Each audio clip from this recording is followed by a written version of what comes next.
Okay, today I just wanted to share with you my obsession with shell collecting because I'm stuck in Florida. So as I crisscross around on both sides from the Atlantic to the Gulf all the way down to the Keys, I have been collecting shells unknowingly. I have a pretty good collection now. So let me just start off with my favorite shell, which is the giant heart cockle. And it's a sturdy shell, so it usually ends up complete on the beach.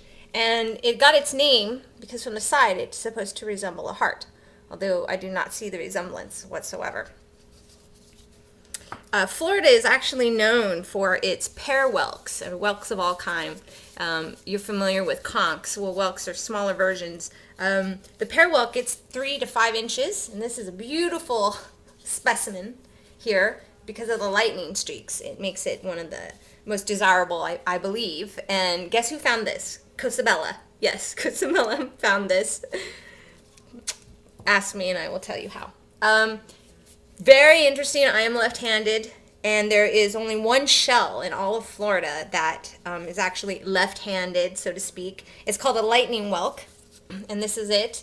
This is what a shell looks like when it's not been polished with mineral oil or baby oil.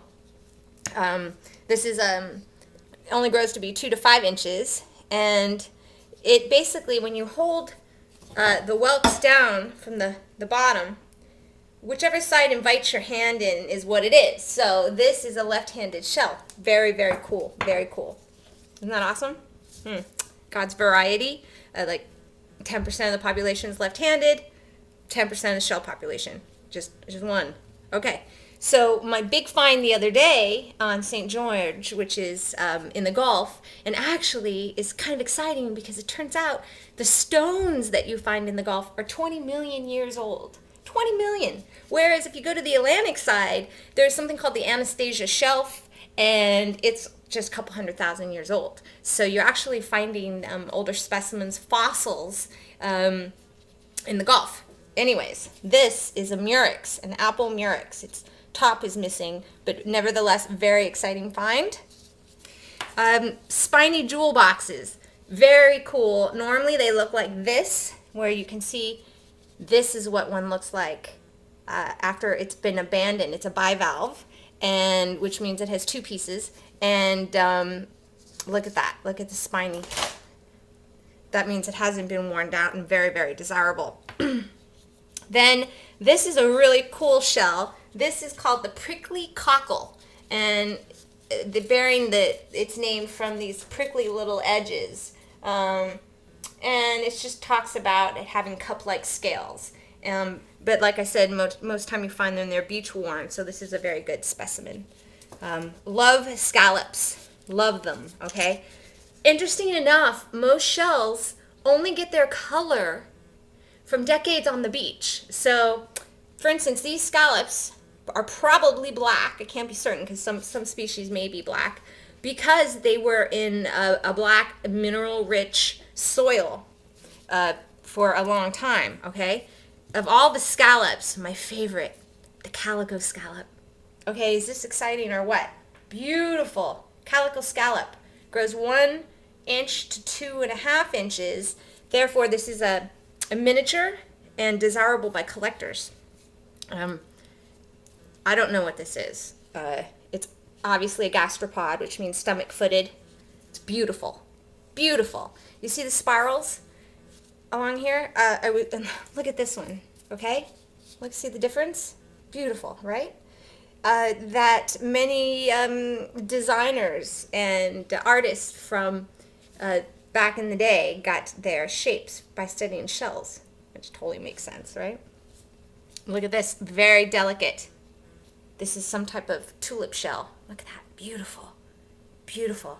Okay, and then the lettered olives. The olive shells come in all different colors. White, black. You're most likely to have seen them look like this. See these colors here? The rich colors? Well, these are usually shiny because the whole body of the mollusk covered the shell. So it was always protected by its body. When you find a shell that's white like this, realize in the Gulf especially, it could be a fossil. Literally millions and millions of years old. Therefore, it's white. But some white shells just have layers of deposits on them and can be cleaned quite easily. And the Atlantic boat slippers, I have to show you these really quickly. Totally cool. They have like a little seat on the inside, so like a little man riding around in them.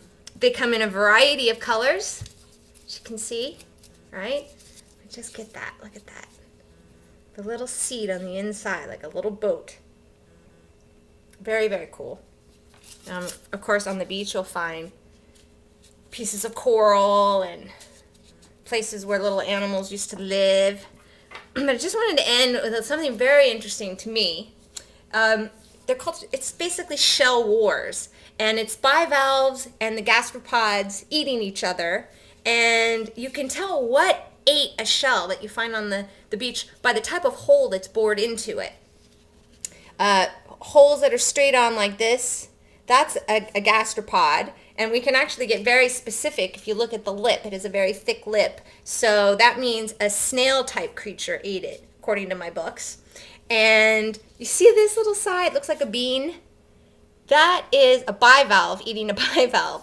And there's all these different, aspects of shell wars, but if you want to get into the shell, it's easier to go through here because it's thinner, but the shell might open and close and then take a piece of your flesh, right, if you're a gastropod. So maybe you want to go in this way, which is going to take the longest, but you're less likely to get attacked unless another gastropod comes along that's bigger than you and eats you while you're trying to eat your friend. Very cool, very cool. And then these are jingles, and they come in a variety of colors, and we often see them used as wind chimes. So they're just beautiful. There's so much to shelling. I can't get into it all here now, but I just wanted to share with you because I find it thrilling. Okay.